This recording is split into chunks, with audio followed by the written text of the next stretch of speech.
Alright, so my name is Morgan Smutt, and we're going to be talking about Ebonics. So, during this presentation, we will be talking about its history, how it was viewed in the past, the Oakland Resolution, descriptive versus prescriptive, and also an analysis of a study that was done in 2015. So, what is Ebonics? Ebonics is pretty much the word ebony and phonics. Ebony meaning black, and phonics meaning sounds. So, black sounds. Whenever it's looked at in history, it was originated from the other parts of Africa. So, in the 1600s, it was stated by Charles Black that black language was created due to the effects of slave trade. Talking to the slaves from multiple different regions of Africa, they had to talk to each other to trade, also to talk to the slave traders, and also it was created by a pidgin language. So a pidgin language means a language that is universally known as a second-hand language. And usually used by two different communities trying to communicate with each other, and then creating their own contact language. Then in the 1700s, the first children of the North American slaves of Africa were created, and they created the Creole language, which is known as Creolization. According to Seba at Lancaster University, a Creole language is the next step of evolution from a pidgin language. This happens when the pidgin language is now recognized as the first-hand or primary language. The Bible is actually an example of that. Now, skipping forward all the way to 1973, a psychologist named Robert Williams, along with multiple other linguists, spoke at the Cognitive Language Development of Black Child Conference in St. Louis. Here, they changed the term from a negative connotation like the words black language or Negro language into the term Ebonics. This gives a positive connotation because it was created to describe the African American culture and diversity. I decided to use the lyrics of Notorious B.I.G. song's Warning as an example of Ebonics. So, according to the Linguistic Society, in Ebonics, they usually omit the final consonant, so singin' and bringin'.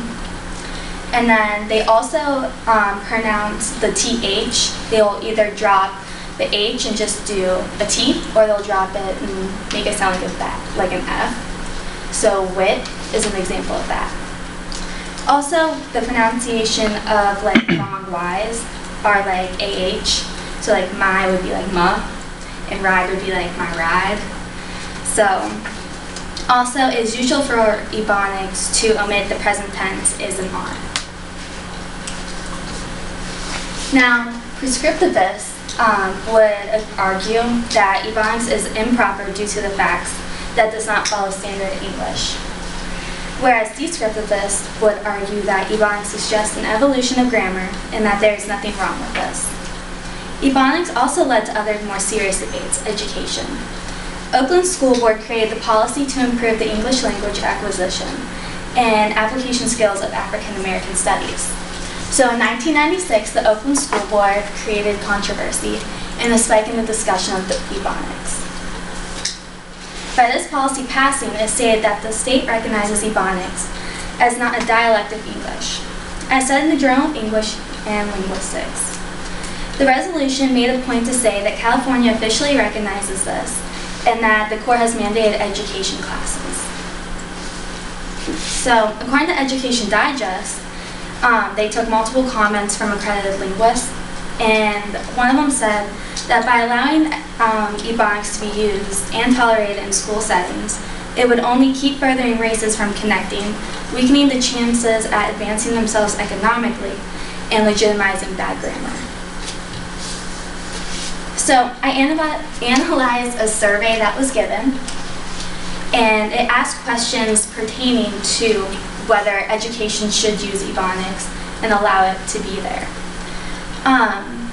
This survey was given to 40 people, and it varied in ages, ethnicities, and races.